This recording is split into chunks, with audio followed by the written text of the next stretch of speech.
నమస్కారం. LK news కి స్వాగతం. దయచేసి అందరూ మన ఛానల్ ను సబ్స్క్రైబ్ చేసుకోండి.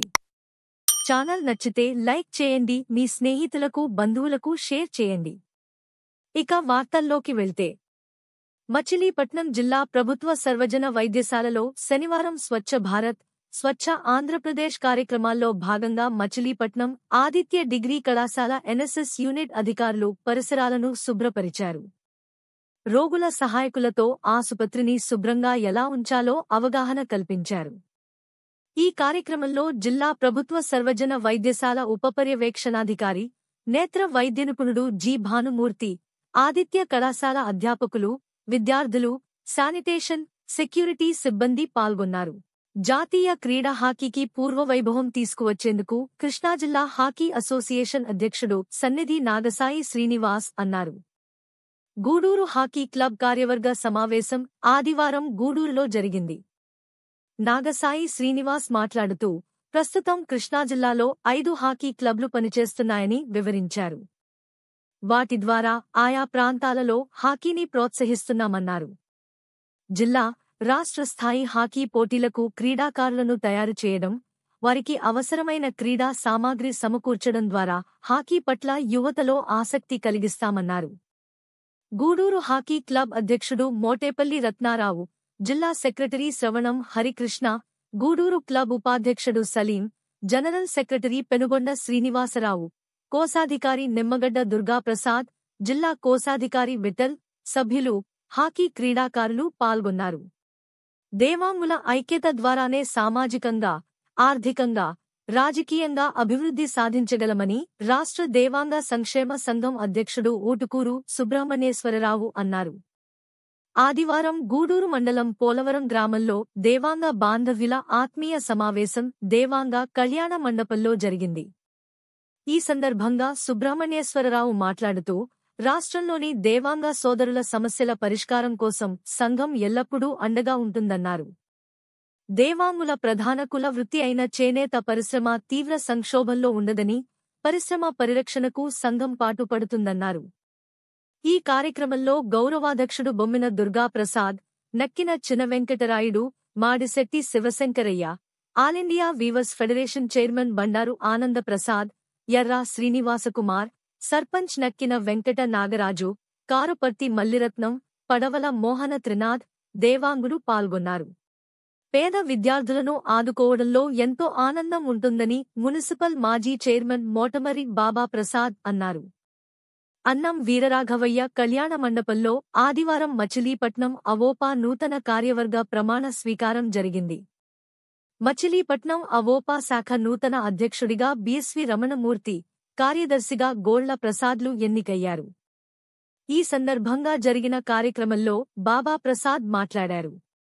వేసవిలో మజ్జిగ పంపిణీ, ఉచిత వైద్య సేవా శిబిరాలు, పేద విద్యార్థులకు సాయం వంటి కార్యక్రమాలు ఆవోపా ఆధ్వర్యంలో నిర్వహించడం ముదావహమన్నారు. ఈ కార్యక్రమంలో తక్షణ మాజీ అధ్యక్షుడు నంబూరి గోపాలకృష్ణ, అన్నం బాల వెంకటరత్న ప్రసాద్, కొత్తగుండు రమేష్, సత్యనారాయణ, కొల్లూరి రామ్మోహనరావు, కారుమూరి రాజేంద్ర ప్రసాద్, వెచ్చ సత్యనారాయణమూర్తి, జి సుబ్రహ్మణ్యేశ్వరరావు తదితరులు పాల్గొన్నారు. పోరాటాలతోనే ఉపాధ్యాయులు ప్రయోజనాలు సాధించాలని, హక్కులను కాపాడుకోవాలని మాజీ ఎమ్మెల్సీలు కెఎస్ లక్ష్మణరావు, బొడ్డు నాగేశ్వరరావులు అన్నారు. యుటిఎఫ్ కార్యాలయంలో ఆదివారం కృష్ణా జిల్లా యుటిఎఫ్ మధ్యంతర కౌన్సిల్ సమావేశం నిర్వహించారు. ఈ సమావేశంలో మాజీ ఎమ్మెల్సీ కెఎస్ లక్ష్మణరావు మాట్లాడుతూ, కూటమి ప్రభుత్వం అధికారంలోకి వచ్చిన తరువాత ప్యాస్ని ప్రకటించలేదన్నారు. డిఏ బకాయిలను చెల్లించాల్సి ఉందన్నారు. మాజీ ఎమ్మెల్యే బొడ్డు నాగేశ్వరరావు మాట్లాడుతూ, కేంద్ర, రాష్ట్ర ప్రభుత్వాలు విద్యాలయాలను ఇంకా ప్రైవేటీకరణ చేసేందుకు యోచిస్తున్నాయన్నారు. ప్రభుత్వ పాఠశాలలను బలోపేతం చేసేందుకు రాష్ట్ర ప్రభుత్వం ముందుకు రావాలన్నారు. జిల్లా యుటిఎఫ్ అధ్యక్షుడు ఎన్డి షాకత్ హుస్సేన్ అధ్యక్షత వహించిన ఈ సమావేశాల్లో రాష్ట్ర కార్యదర్శులు కె ఉమామహేశ్వరరావు, ఎస్పీ మనోహర్ కుమార్లతో పాటు జిల్లా యుటిఎఫ్ ప్రధాన కార్యదర్శి బి కనకారావు, కోశాధికారి ఎం వరప్రసాద్, జిల్లా సహాధ్యక్షురాలు జె ఝాన్సీ, కార్యదర్శి టి సీతారామయ్య, జిల్లా గౌరవాధ్యక్షుడు జెల్లెనిన్ బాబు, రాజా శ్రీధర్, యుటిఎఫ్ జిల్లా మాజీ అధ్యక్షులు పార్వతీశం, ఆశీర్వాదం, రాందేవ్ తదితరులు మాట్లాడారు. ఉదయం పూట నడవడం, వ్యాయామం, యోగా చేయడం వల్ల ఆరోగ్యంగా ఉండగలుగుతారని మాజీ MP, RTC chairman Konakalla Narayana Rao అన్నారు. మచిలీపట్నం ఉదయపు నడక మిత్ర మండలి మహిళా విభాగం ఆధ్వర్యంలో ఆదివారం గాంధీనగర్లోని ఉదయపు నడక మిత్ర మండలి భవనంలో జరిగిన వార్షిక సమావేశంలో కొనకళ్ల నారాయణరావు ముఖ్యాతిథిగా పాల్గొన్నారు. మహాత్మాగాంధీ ఫెలోషిప్ చెల్లించిన 12 మంది సభ్యులను శాలువాలు, మెమోంటలతో సత్కరించారు. ఈ సందర్భంగా కొనకళ్ల నారాయణరావు మాట్లాడుతూ, ఆరోగ్యవంతమైన సమాజం నిర్మించేందుకు ఉదయపు నడక మిత్ర మండలి ప్రతినిధులు ముందుకు రావాలన్నారు. మాజీ రీజనల్ కౌన్సిలర్ సుంకర హరికృష్ణ ప్రసాద్ మాట్లాడుతూ, రాష్ట్ర వ్యాప్తంగా మహిళా ప్రతినిధులు మహిళా విభాగాలను ఏర్పాటు చేస్తున్నారన్నారు. ఈ కార్యక్రమంలో గుంటూరు రామరాజు, మచిలీపట్నం వాకర్స్ అసోసియేషన్ అధ్యక్షుడు జల్లు మురళీనాథ్, లంకిశెట్టి నీరజ, చిలంకుర్తి మహాలక్ష్మి, క్లబ్ మాజీ అధ్యక్షుడు కారుమూరి రాజేంద్ర ప్రసాద్, జగన్మోహనరావు, ఘంటసాల రాము, కార్యదర్శి చిన్నది గంగాధరరావు తదితరులు మాట్లాడారు. ఆరోగ్యం బాగుండక ఆదాయం లేక పస్తులు పడుకునే దుస్థితిలో ఉన్న ఒక రోగికి, అతని కుటుంబానికి ఆదివారం 3 నెలల పాటు నిత్యావసర వస్తువులు పంపిణీ చేశారు. 1వ డివిజన్లో నివసిస్తున్న కాసాని కాంతారావు కొంతకాలంగా తీవ్రమైన అనారోగ్యానికి గురయ్యారు. వ్యవసాయం చేసుకుని జీవించే కాంతారావు పనికి వెళ్లడం లేదు. చివరకు ఇంట్లో నిత్యావసర వస్తువులు కొనలేని దుస్థితిలోకి చేరాడు. ఈ దుస్థితిని హెల్పింగ్ హ్యాండ్స్ అధినేత భార్గవ్ దృష్టికి మాజీ కౌన్సిలర్ బత్తిన దాసు తీసుకుని వెళ్లారు. దీంతో ఆదివారం భార్గవ్ బాధితునికి నిత్యావసర వస్తువులు అందజేశారు. చదరంగంతో క్రీడాకారులకు మానసిక వికాసంతో పాటు తెలివితేటలు పెరుగుతాయని మాజీ MP, RTC chairman Konakalla Narayana Rao అన్నారు. మచిలీపట్నం స్టార్ స్కూలులో గత 2 రోజులుగా ఆంధ్రప్రదేశ్ ఎస్ఎస్ఆర్ చెస్ అకాడమీ ఆధ్వర్యంలో నిర్వహించిన రాష్ట్ర స్థాయి పోటీలలో వివిధ జిల్లాల నుంచి వచ్చిన క్రీడాకారులకు పోటీలు నిర్వహించారు. ఒకరిపై ఒకరు ఎత్తుకు పై ఎత్తు వేస్తూ ఆఖరి నిమిషం వరకు పోటీ పడ్డారు. ఆదివారం పోటీలు ఘనంగా ముగిశాయి. విజేతలకు ఆదివారం సాయంత్రం కొనకళ్ల నారాయణ బహుమతులందజేశారు. అకాడమీ ప్రతినిధి ఫణికుమార్ విజేతలను ప్రకటించారు. పి. శ్రీరామ్, బొమ్మిడి స్వామి, ఎల్. ఆదిత్య తదితరులు మాట్లాడారు. జీవిత బీమా సంస్థను కేంద్ర ప్రభుత్వం ప్రైవేటీకరించేందుకు యోచిస్తోందని, దీన్ని వ్యతిరేకించేందుకు ఉద్యోగులతో పాటు పాలసీదారులు ముందుకు రావాలని ఎల్ఐసి ఉద్యోగుల సంఘం central zonal manager P. Satish Kumar demand చేశారు. ఆదివారం వేడుక కళ్యాణ మండపంలో ఎల్ఐసి ఉద్యోగుల సమావేశం జరిగింది.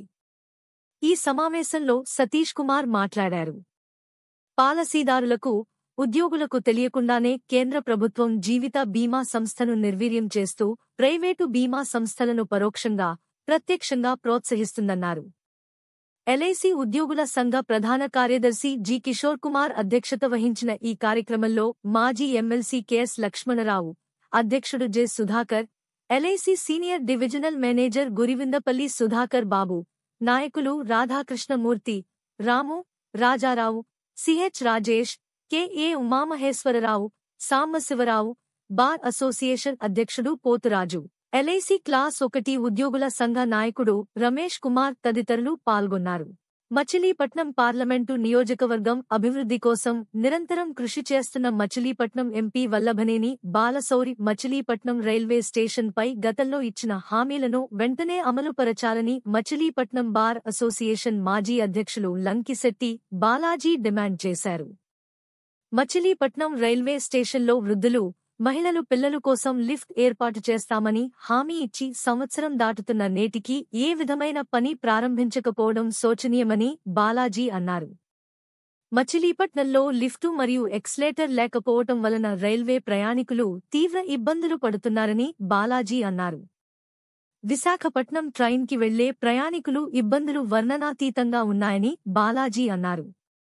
విజయవాడ నుండి మచిలీపట్నానికి రైల్వే లైన్లు డబల్ లైన్ వేసిన విశాఖపట్నం ట్రైన్ను గుడివాడలో గంట వరకు ప్రతిరోజు నిలిపివేయటం రైల్వే అధికారులు పూర్తి నిర్లక్ష్యం అని దానిపై ఎంపీ స్పందించాలని బాలాజీ డిమాండ్ చేశారు. మచిలీపట్నం నుండి రద్దయిన తిరుపతి రైలును తిరిగి వచ్చే విధంగానూ గతంలో మంజూరు కాబడిన మచిలీపట్నం ముంబై ట్రైన్ను రైల్వే మంత్రితో మాట్లాడి తీసుకురావడానికి చర్యలు తీసుకోవాలని బాలాజీ కోరారు. పెరిగిన రద్దీ దృష్ట్యా మచిలీపట్నం విజయవాడకు ప్రతి 2 గంటలకు గుడ్లవల్లేరు గుడివాడ 2 స్టాప్ ట్రైను ఏర్పాటు చేయాలని బాలాజీ కోరారు. మచిలీపట్నంలో వృద్ధుల కోసం కేవలం ఒక వీల్ చైర్ పెట్టి ₹200 వసూలు చేయటం సరైన చర్య కాదని, వృద్ధుల కోసం ఉచితంగా వీల్ చైర్ ఏర్పాటు చేయాలని బాలాజీ డిమాండ్ చేశారు. మచిలీపట్నం బీదర్కు నూతన రైలు ఏర్పాటు చేసినందుకు ఆయన ఎంపీకు అభినందనలు తెలియజేశారు. రాత్రి 8:40 వెళ్లవలసిన బీదర్ ఎక్స్ప్రెస్ ను సాయంత్రం 5:30కి మచిలీపట్నం 1వ నంబర్ ప్లాట్ఫారంలో పెట్టడం వలన మచిలీపట్నం వచ్చే 2 రైళ్లను 3వ నంబర్ ప్లాట్ఫారంకి తరలిస్తున్నారు. దాని వలన ప్రయాణికులు, విద్యార్థులు చాలా ఇబ్బందులు పడుతున్నారు. బీదర్ ట్రైనుని ప్రయాణ సమయానికి అంటే గంట ముందు పెడితే సరిపోతుంది అని బాలాజీ సూచించారు. ఈ వార్తలు ఇంతటితో సమాప్తం.